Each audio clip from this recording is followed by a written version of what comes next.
자, 이번 강의에는 개발행위 허가제도 그리고 기반시설 연동제도라는 두 가지 제도를 한꺼번에 연결해서 다루도록 하겠습니다.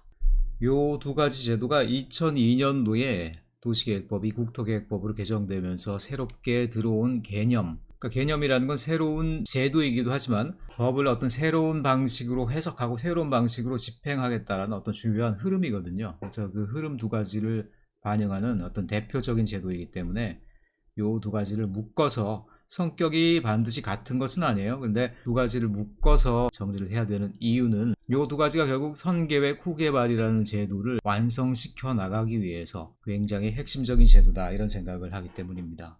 자, 먼저 그럼 개발행위 허가제를 한번 들어가 보겠습니다. 자, 이 제도를 여러분들이 공부할 때 먼저 알아야 되는 것은요, 이 개발이라는 용어가 우리가 일반적으로 쓰고 있는 의미하고는 굉장히 다르다는 겁니다. 우리는 개발을 굉장히 여러 가지 차원에서 쓰고 있죠. 뭐 건축하는 것도 개발이고, 뭐 집을 짓고 단지를 만들고, 심지어는 우리가 뭐 공부하는 것들도 자기 개발 이런 표현으로 쓰잖아요. 그건 일반적인 의미고요.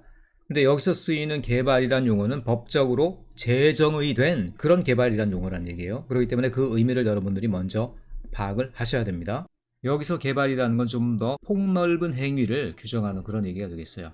건축이라고 그러면은 이거는 뭐 개발에 당연히 다름 아니죠. 개발 중에서도 핵심적인 개발이죠. 그러니까 이런 거는 문의 대상이 아닌데, 그런데 건축물 외에 다른 것들은 어떻게 취급을 받냐라는 것이죠. 여러분 나중에 이제 건축법을 배우게 되면 알겠습니다만, 건축물 말고 건축물보다 조금 못한 형태의 어떤 구조물들이 있어요. 뭐 광고탑이라든가 아니면 옹벽이라든가 이런 것들, 건축물은 아니죠. 걔네들은 지붕이 없으니까. 걔네들은 공작물이라고 불러요. 공작물. 그럼 공작물을 설치하는 것 개발이냐 아니냐? 자, 공작물을 설치하는 건 건축은 아닙니다. 건축물을 설치하는 것만이 건축이에요. 공작물은 건축은 아닙니다. 그럼에도 불구하고 걔네들은 개발이라는 용어 내에서는 포함된다라고 얘기를 하더라는 것이죠. 공작물 설치 개발이에요. 건축은 아니지만 개발이다. 그러니까 개발이라는 건 건축보다 좀 더 넓은 범위의 모든 건설 행위다라고 보시면 되겠죠. 건축보다 좀 더 넓은 것들. 그러면은 건축 자체는 아닐지라도 개발 행위에 포함될 수 있는 것들은 뭐냐? 공작물 설치 외에도요. 형질 변경, 형질 변경이라고 그러면 대표적으로 땅을 깎고 또는 땅 위에 흙을 쌓고 지반을 변경시키는 행위죠. 또 땅에서 돌이나 자갈 같은 걸 빼내가는 어떤 행위들이 많이 있어요. 또는 토지를 분할하는 행위라든가, 심지어 물건을 쌓아놓는 행위. 물건을 쌓아놓는데 그냥 쌓아놓는 게 아니라 자연 녹지 지역 같은 데다가 대규모로 무슨 엄청난 짐덩어리를, 그것도 잠시도 아니고 한 달 이상 쌓아놓는 행위, 이런 것들은 법적으로는 개발 행위다라고 본다는 거예요. 그래서 허가를 신청해야 됩니다. 그래서 허가를 받아야 되더라는 것이죠. 그래서 기존 도시계획법에서는요, 굉장히 어떻게 보면 소극적 행위 제한이었어요. 다른 말로 하면은 여러분들 이게 뭐였습니까? 첫 시간에 배웠던 걸 여러분 벌써 까먹었습니까? 준칙주의적인 법령이죠. 준칙주의란 건 뭐냐? 이미 지켜야 될 규칙이 1서부터 100까지 리스트가 쫙 있어요. 지키기만 하면 무조건 허가가 완성된다라고 보는 거야. 허가 요건만 갖추면 허가를 해야 되는 그런 소극적 행위 제한이다. 다른 말로 준칙주의다라는 것이죠. 기존의 도시계획법, 건축법이 그런 형태였어요. 규칙을 지킨다? 허가는 자동적으로 받게 된다. 그런데 거기에 대해서 자동적인 허가가 아니라 건축 부자의 원칙 내지는 어떤 허가주의, 특허주의적인 원칙을 우리가 도입하려고 그런다, 그런 얘기를 많이 했었죠. 첫 시간, 둘째 시간에 하는 얘기들 기억나요? 자, 그러려면 거기에 해당하는 제도가 있어야 될 거 아니에요. 특허주의라는 건 뭐냐? 규칙을 지켜서 만드는 게 아니라 실제로 그 계획의 내용, 개발의 내용을 한번 케이스 바이 케이스, 모든 케이스별로 한번 살펴보고 그 내용이 그른지 옳은지, 주변 환경과의 영향이 어떤지, 규칙을 지키는 것만으로 실제적으로 그 사이트의 개발이 주변 환경에 어떤 영향을 미칠지는 쉽게 파악할 수 없는 거거든요. 진짜 도면으로, 사진으로 보고 영향평가를 해야지만 알 수 있는 것들이 많이 있잖아요. 단순히 어떻게 규칙을 지키는 것만으로 그것들이 어떻게 판단이 가능합니까? 그래서 개발 행위라는 조금 더 넓은 폭의 건축 내지 개발 행위를 이제 우리가 규정을 한다는 것이죠. 그래서 한마디로 이렇게 요약할 수 있겠죠. 개발 요건을 갖추더라도, 말하자면 준칙이죠, 준칙. 준칙을 하더라도 거기에 플러스 주변 환경 등을 고려해서 새롭게 판단해야 된다.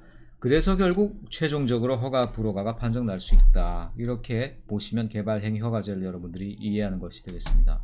그래서 개발행위에는 뭐가 포함되냐? 자, 아까 말했지만 중요한 건 뭡니까? 건축과 개발행위 둘 중에 뭐가 더 큰 범위예요? 당연히 건축보다도 개발행위가 훨씬 더 넓은 범위입니다. 다른 말로 하자라 그러면 건축을 하기 위해서 필요한 사전적이고 사후적인 행위들이 있죠. 그런 것들까지도 다 개발에는 포함돼요. 그 포함된다는 말은 뭐냐? 당연히 건축 자체는 개발 행위 그 자체이죠. 이거는 근데 원래부터 허가 대상이었죠.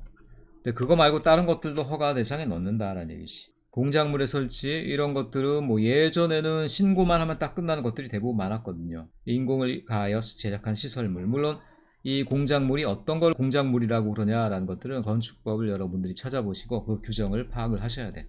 나중에 건축법에서 여러분 배우시게 될 거고요. 토지의 형질 변경. 형질 변경이라는 건 땅바닥의 형상을 바꾸는 모든 행위들. 절토, 땅을 잘라내는 거죠. 땅 깎는 거죠. 한마디로 파내는 거. 성토, 땅에 쌓는 것이죠. 정지, 평탄하게 만드는 것.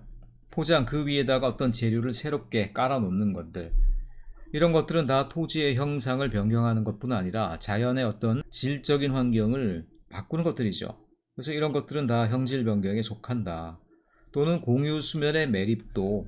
공유 수면은 뭡니까? 바다를 메꿔서 땅으로 만드는 거 아닙니까? 없던 땅이 생긴 거죠. 이것도 형질 변경으로 못 들어가는 것이죠. 토석 채취, 흙, 모래, 자갈, 바위, 특별히 자갈이나 바위 같은 것들은 어떻게 됩니까? 콘크리트를 만들기 위해서 그 안에 재료로 써놓죠.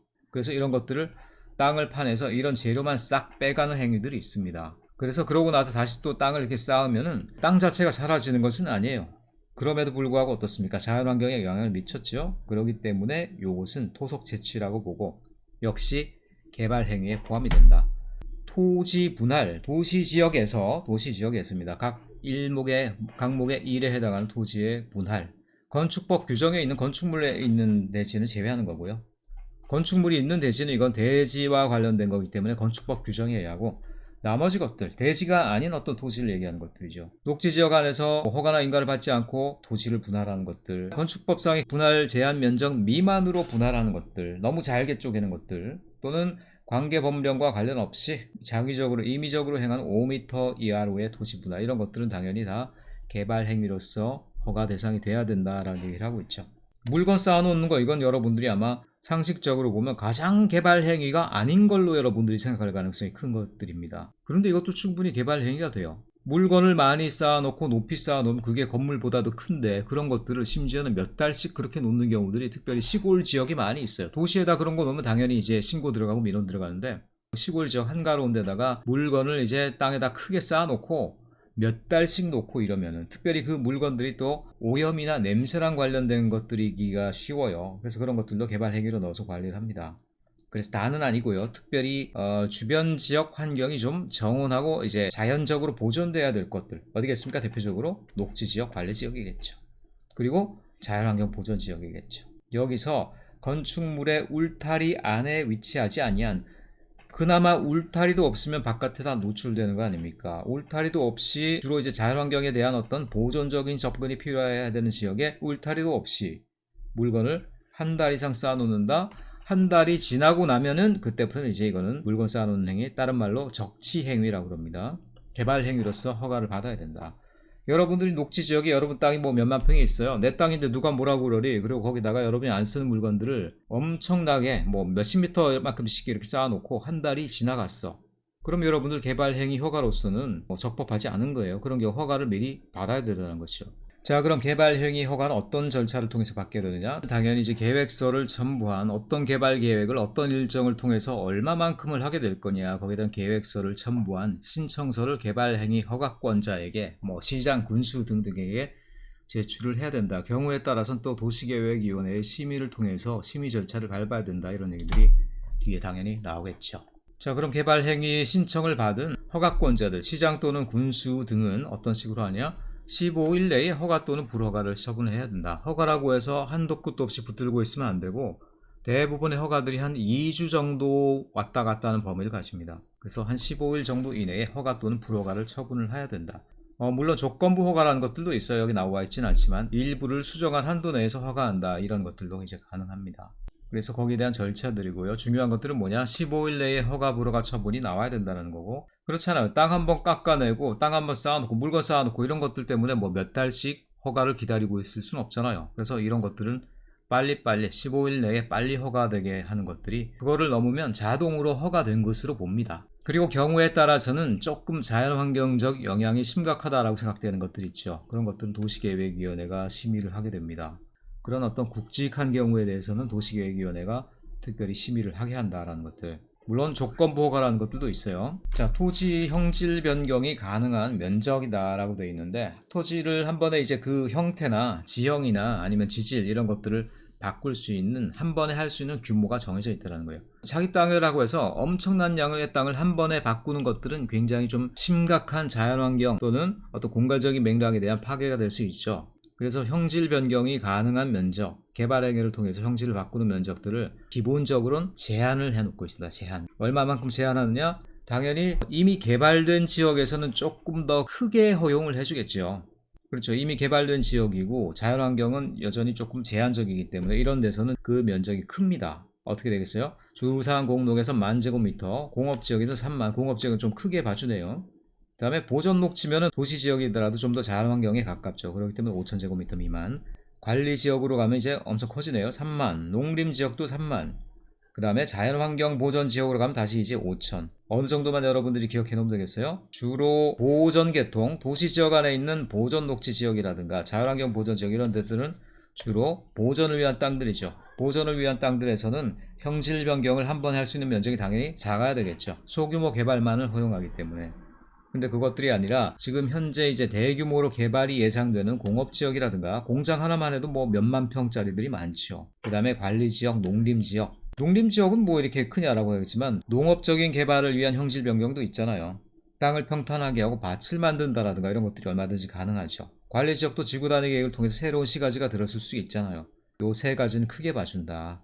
그리고 도시지역, 기존 도시지역은 그거의 한 중간 정도 되는 10,000제곱미터다. 여러분들이 그렇게 보시면 되겠습니다. 가장 중요한 거 자연환경의 보전이 필요한 보전녹지, 자연환경 보전지역 이 두 가지가 5,000제곱미터 미만으로 최소한으로만 허용된다라는 것들 여러분 확인해 주시기 바랍니다. 자, 그 다음에 나오는 내용은 뭐냐면 개발 행위 대상인 토지가 2개 이상의 용도 지역에 걸치는 경우다라고 그랬는데, 예를 들어서 경계선이 딱 있고요. 이쪽은 예를 들어서 관리지역이다. 그리고 이쪽은 자연녹지. 그래서 난 요만큼을 개발하려고 그래. 그럼 이런 경우에 이 면적 제한을 얼마를 둬야 되다는 것이에요. 관리지역으로 둘 거냐 자연녹지지역으로 둘 거냐. 관리지역으로 본다라고는 3만이고요. 3만 제곱미터고요. 자연녹지로 본다라고 5,000으로 줄어들어. 그럼 어딜 대상으로 하냐는 거야. 자, 별게 아니고요. 이렇게 되는 경우 각각의 용도 지역의 개발 행위에 관한 규정을 그냥 적용한다라고 이제 얘기가 되어 있네요. 그 말은 뭡니까? 자연녹지 지역에서는 5,000까지만 되고 관리지역은 3만까지만 되더라는 거예요. 그럼 35,000까지 가능하네 라고 하겠지만 그게 아니죠. 뒤에 또 다른 규칙이 있는데 보면 개발행위 규모가 가장 큰 용도 지역 개발행위 규모를 초과해서는 안 된다. 이 경우 둘 중에 어떤 게 커요? 관리지역이 크죠? 그러니까 그런 경우 얘네 전체 땅도 결국 요걸로 제한을 받는다라는 얘기예요. 처음 것만 봤을 때는 35,000이 가능할 것 같지만 결과적으로 봤을 때는 관리지역의 제한이 전체 제한에 포함이 되더라. 그러니까 자연녹지 지역 같은 경우 5,000 이상을 넘지 못하고요. 전체로 봤을 때는 3만 제곱미터를 넘지 못한다. 이런 결론이 가능하더라는 것이죠. 자, 다음 각 호 같은 경우에는 면적 제한을 정하지 아니한다. 특별한 사정상 면적 제한을 해서는 안 될 경우 뭐 여러 가지가 있겠죠. 이미 지구 단위 계획으로 다 뭐 계획적으로 접근을 했는데 못하러 면적 제한을 하느냐. 또는 농어촌 정비 사업으로 농어촌을 대량으로 정비하려고 그러는데 이것 때문에 뭐 3만 제곱미터니 5천 제곱미터니 제한을 받으면 곤란하겠죠. 또는 국방이나 군사시설 사업에도 이거에 적용을 받아서 군사기지를 만들기 어렵다 그러면 안 되겠죠. 그 외에 기타 등등 도시계획위원회가 이거는 뭐 3만 제곱미터를 넘어도 크게 문제 없겠네 라고 정한다라든가 그런 경우에 대해서는 조금 빠져나갈 길을 봐준다 이런 얘기가 되겠어요. 그리고 연접 규정이라는 게 옛날에 있었습니다. 이게 삭제 규정이라고 나왔어요. 삭제 규정이라고 했는데 삭제를 했지만 이게 어떤 논란이 있었는지 간단하게 소개시켜드리기 위해서 내용만 간단하게 얘기를 해놨어요. 예를 들어서 내가 관리지역 안에서 개발 행위 허가를 받았는데 3만 제곱미터를 허가를 받았어요. 자, 그런데 내가 그 다음에 옆에다 또 3만 제곱미터를 또 개발 행위 허가를 받으면 어떻게 되겠어요? 전체적으로 6만을 허가받은 거죠. 그 다음에 또 새로 이렇게 3만 받고, 자 3만씩 계속 늘리면 그러면 뭐 300만 제곱미터도 가능하다라는 거예요. 자, 이런 식으로 한 번에는 3만 제곱미터 미만을 했지만 이렇게 연달아서 연접해서 연속적으로 접해서 옆에 땅에 또 붙여서 개발하고 붙여서 개발하면은 아니 결과적으로 몇십만 평을 개발하거나 마찬가지잖아요. 여러 번 나눠서 허가를 받으면 그럼 되는 거 아니에요? 그럼 이 제도라는 건 의미가 없잖아. 그렇기 때문에 이 규정에 어떤 부속 규정이 붙어 있느냐? 연접 개발은 안 된다라고 돼 있어요. 말하자면 3만 평을 개발하고 나서 옆에 붙여가지고 또 다른 뭐 2, 3만 평을 개발한다? 그렇게 되면 어떻습니까? 실제로는 3만 평 이상을 개발한 거나 마찬가지죠. 그래서 3만 평을 개발하고 나면 그 바로 옆에 땅에 연접해서 붙여서 개발하지는 못하도록 규정을 해놨다는 얘기예요.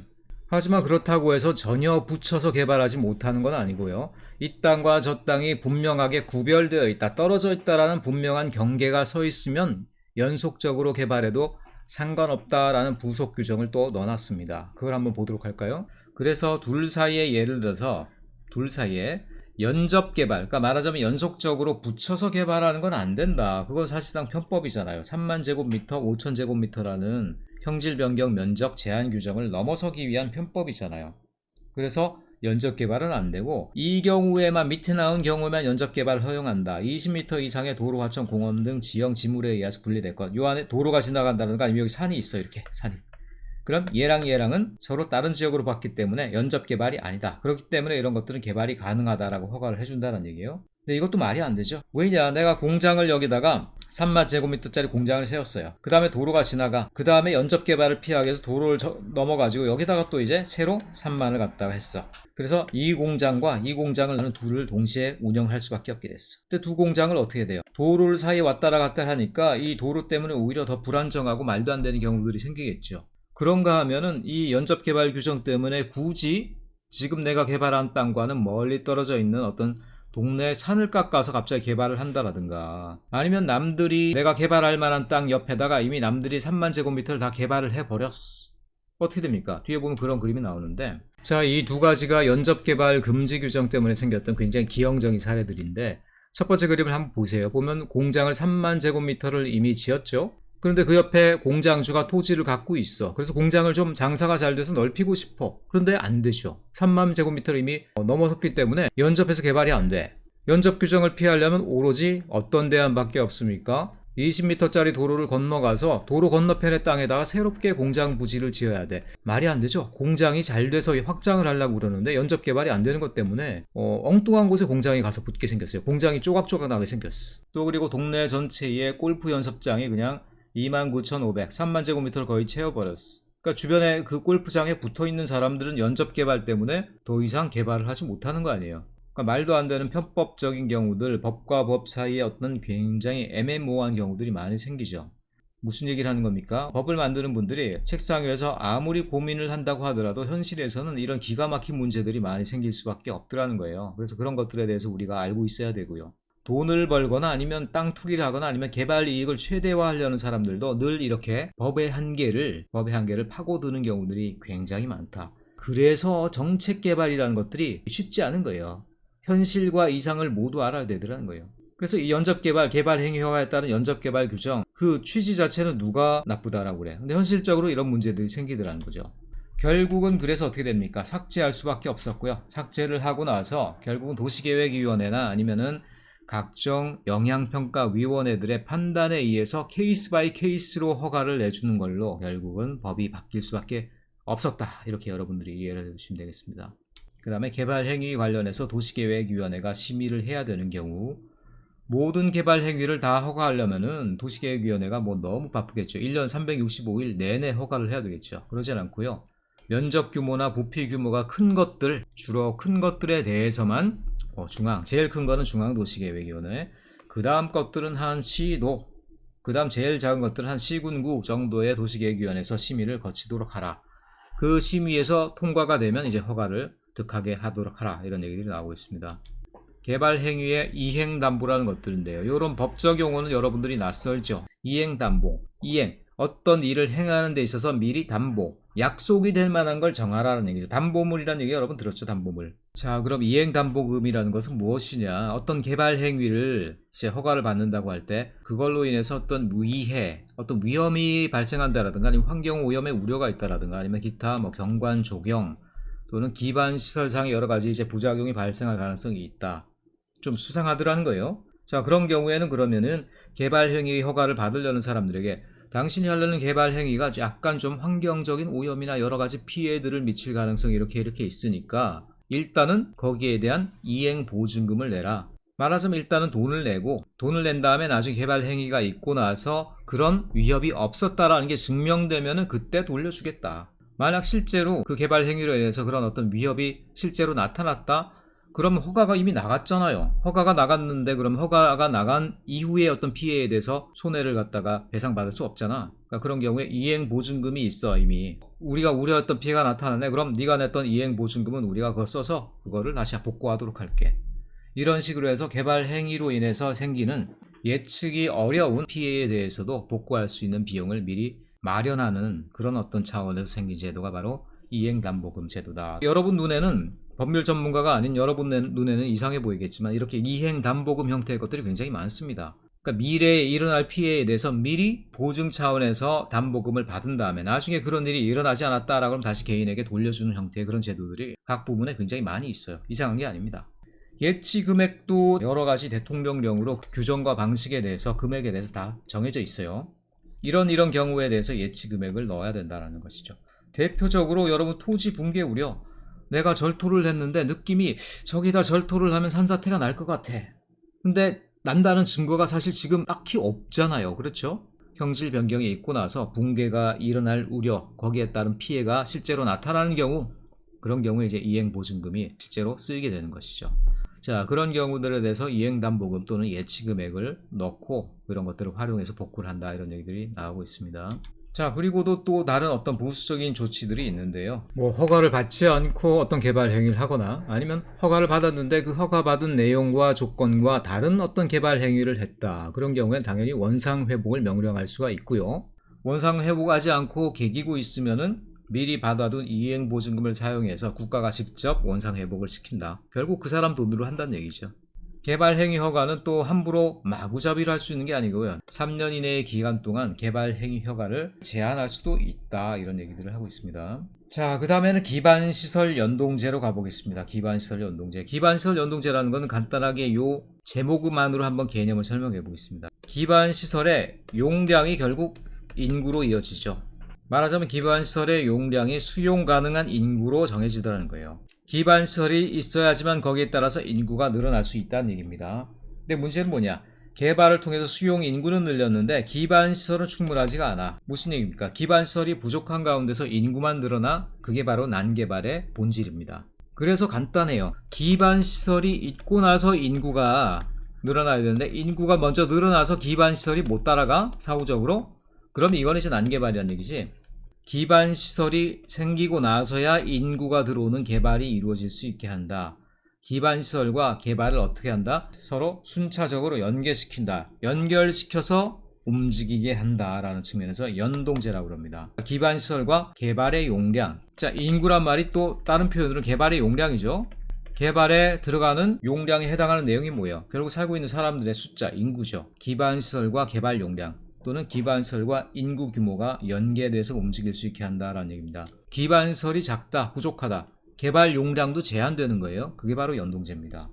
연동제는 두 가지가 있어요. 개발 밀도 관리고요. 그러니까 이런 것들은 참 제목이 좋아. 제목의 단어하고 실제 그 법의 의미하고 일맥상통하거든요. 요거는 법규의 제목을 보면 그 내용도 우리가 짐작할 수가 있겠다는 얘기죠. 기반시설이 부족한 곳에서는 개발 밀도를 좀 제한할 수 있게 하겠다, 이런 의미 아니겠어요? 기반시설 부담구역이란 건 뭐냐? 부담이라는 건 비용이나 아니면 그 기반시설을 직접적으로 자기가 설치해야 된다는 얘기니까, 기반시설이 부족한 곳에다 너네들이 인구 규모가 늘어나는 개발을 한다. 그럼 너네들이 직접 기반시설을 부담하렴? 이런 얘기가 되겠죠. 자, 자세한 내용을 좀 보도록 하겠습니다. 난개발이라는 건 뭐 우리 이미 너무나 잘 알고 있죠. 가장 중요한 것들은 기반시설이 부족한 가운데 인구만 늘어나는 것들이 난개발의 전형이다. 그리고 기성시가지의 과밀개발, 기존 세대수의 2, 3배가 재개발, 신개발, 도시개발 사업 등등으로 막 늘어나. 그런데 거기에 따라서 교통이라든가 아니면은 학교시설, 여기에 대해서는 누구도 신경을 안 써. 어떻게 되겠습니까? 거기 사는 사람들만, 그리고 거기 사는 사람들의 어떤 생활 환경의 질만 떨어지는 것이죠.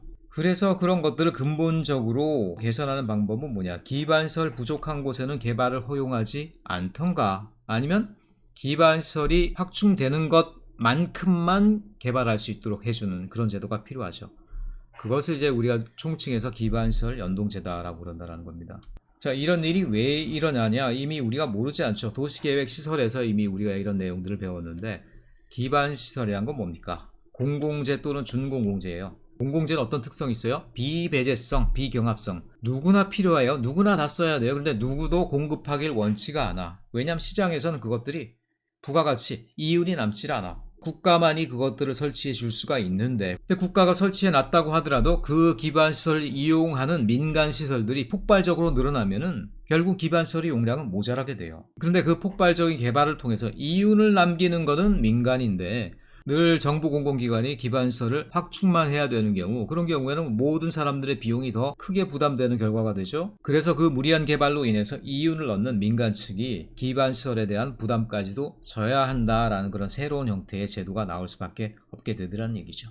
그래서 기반시설 연동제의 개념은 이미 설명드렸죠. 기반시설에 대한 비용 부담 없이, 기반시설은 누가 부담해요?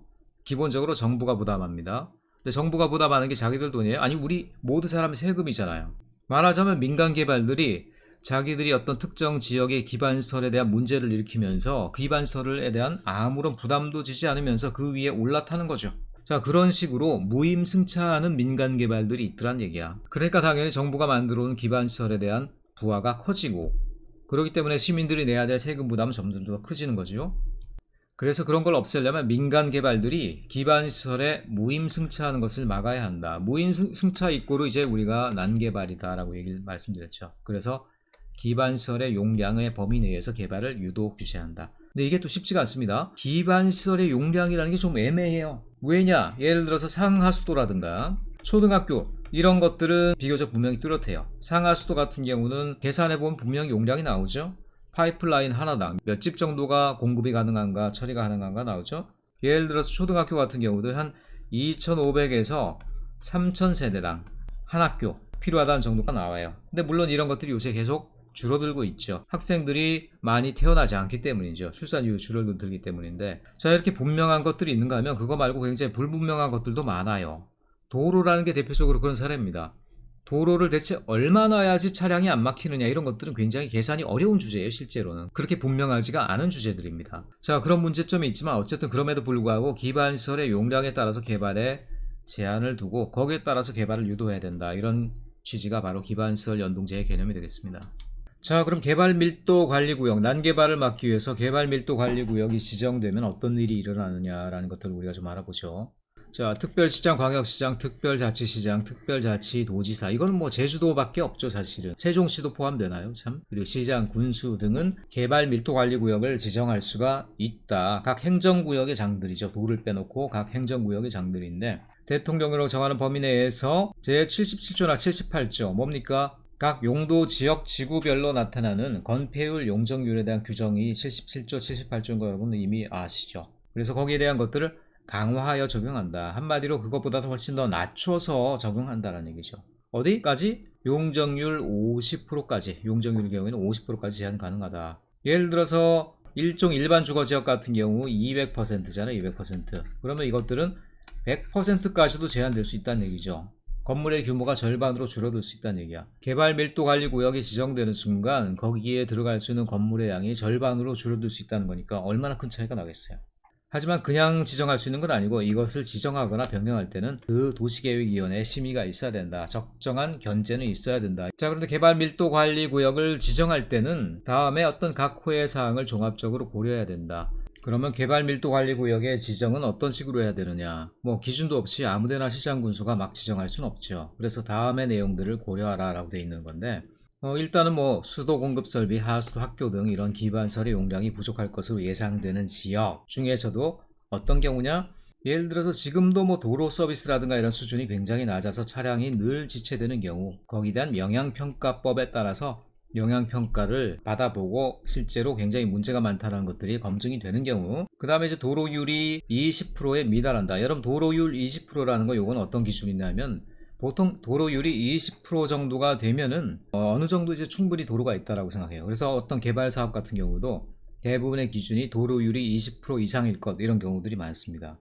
근데 20%가 안 되는 지역이 있어. 물론 도로율이라는 건 전체 토지 면적분의 도로 부분의 면적의 비율을 얘기하는 겁니다. 근데 측정을 해보니까 13, 14%다. 그런 지역은 대부분 도로가 용량이 너무나 부족하고요. 그 다음에 교통체증에 상습적으로 시달리는 지역들이 굉장히 많습니다. 또 그리고 향후 2년 이내에 주로 각각의 시설에 대해서, 지금 현재는 아니지만 2년 이후에 지금의 추세로 봤을 때는 반드시 문제가 생긴다라고 판단되는 지역, 그런 경우는 개발 밀도 관리 구역을 지정하는 거고요. 자, 그 다음에는 기반시설 부담 구역입니다. 개발 밀도 관리 구역은 지금 기반시설이 부족하니까 개발을 충분히 하지 못하고 50% 절반 정도까지밖에 못한다라는 그런 규정인 거고, 이거는 기반시설이 부족하니까 이제는 당신이 직접 부담하세요라는 얘기입니다.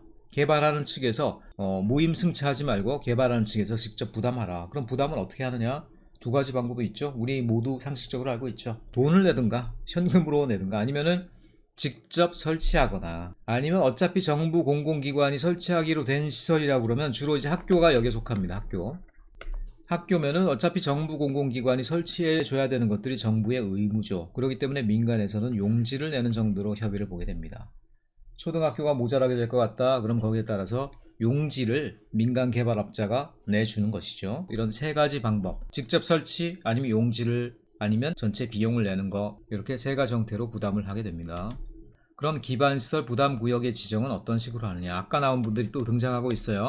그러면 기반시설 부담구역을 지정할 때 그 기준, 전전년도, 그러니까 2년 전보다 개발 행위의 허가 건수가 20% 이상 증가한 지역, 20% 이상 증가했다라고 그러면 개발량이 급증하고 있다라고 보통 얘기를 하더라는 거예요. 그리고 또 역시 인구 증가율이 전년도의 이거는 전전년도가 아니라 전년도네요. 전년도 인구 증가율보다 20% 이상 높은 지역, 이런 데는 기반시설 부담구역의 지정 기준이 된다. 자, 요걸 한마디로 요약하면 개발 요인과 빈도가 급증하는 지역이다. 개발 요인과 빈도라는 건 뭐냐? 예를 들어서 그 지역에 별일 없는데 갑자기 20년이 지나서 아파트 재개발 시한이 도래하게 되는 경우가 굉장히 많았다라든가, 아니면 그 지역 주변에 새롭게 산업단지가 생겨서 굉장히 많은 사람들이 이사를 들어올 가능성이 많다라든가, 그런 지역들이 대표적으로 개발 요인과 빈도가 급증하는 지역들이 되겠죠. 기반시설 부담구역은 적절하게 배치될 수 있는 규모로 한 번에 최소 10만 제곱미터 이상의 규모가 되도록 할 것, 너무 작게 지정하면 안 된다는 얘기가 되겠습니다. 그 다음에 경계선을 분명하게 해야 된다. 이것도 이제 당연하겠죠. 왜냐, 이 기반시설 부담구역, 개발 밀도 관리 구역도 마찬가지지만 그 구역에 속하느냐 속하지 않느냐에 따라서 향후의 개발 가능성이 확실히 달라지잖아요. 그렇기 때문에 애매한 규정으로 선을 쭉 그어 놓으면은 사람들로서는 얼마나 많은 불만과 저항이 있겠습니까? 그러니까 누가 봐도 이 경계가 필요한 경계구나, 분명한 경계구나라는 걸 이해할 만한 그런 경계를 그으라는 얘기입니다. 그러려면 뭘 해야 되겠어요? A라는 집과 B라는 집이 있는데 그 집 사이를 괜히 갈라놔야 되겠어요? 그러지 말고 분명히 경계가 될 수 있는 요소를 택하라. 뭐가 되겠습니까? 좀 넓은 도로라든가, 아니면 넓은 하천, 또는 지형지물, 산 같은 거, 이런 걸 경계로 해서 확실하게 사람들이 생각할 때 이건 경계가 분명해 라고 생각되는 그런 부분을 택해서 그걸 통해서 기반시설 부담구역의 경계를 정하라, 이런 얘기가 되겠습니다. 계속 달라지고 있는 것 같아요. 이거는 최근의 기준인데 역시 국토교통부 장관이 직접 지정 기준은 지정할 수 있도록 되어 있습니다. 자, 그럼 마지막으로 이제 이런 것들이 어떤 효과와 문제점들을 가지는지 한번 살펴봅시다. 먼저 긍정적인 효과들.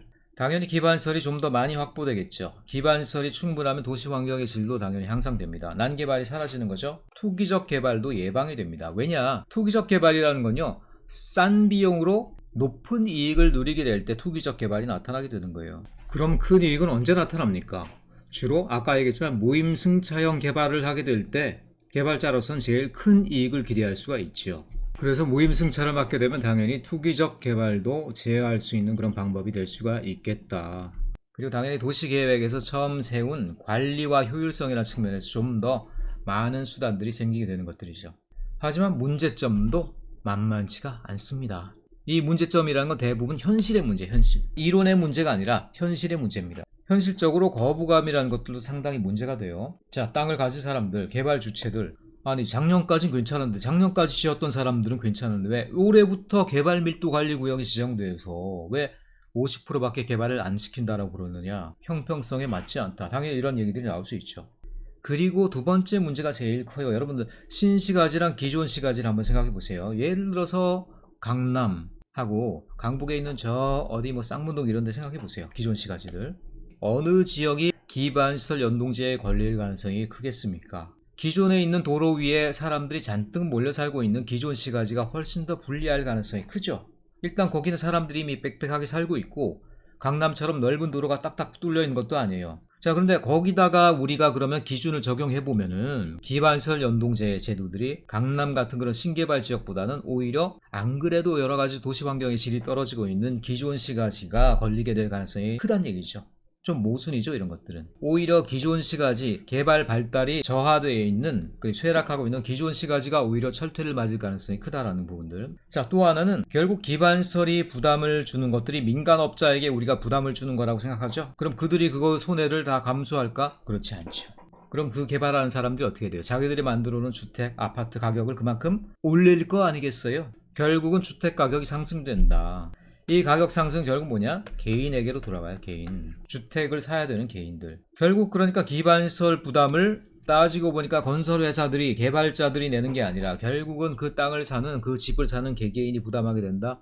이건 원래 우리가 생각했던 취지가 아니죠. 수요자의 부담이 실제로는 개별적인 주택 수요자들, 개개인들, 하나하나의 가구들로 이렇게 부담이 이전되게 되는 우려들이 너무나 뚜렷하죠.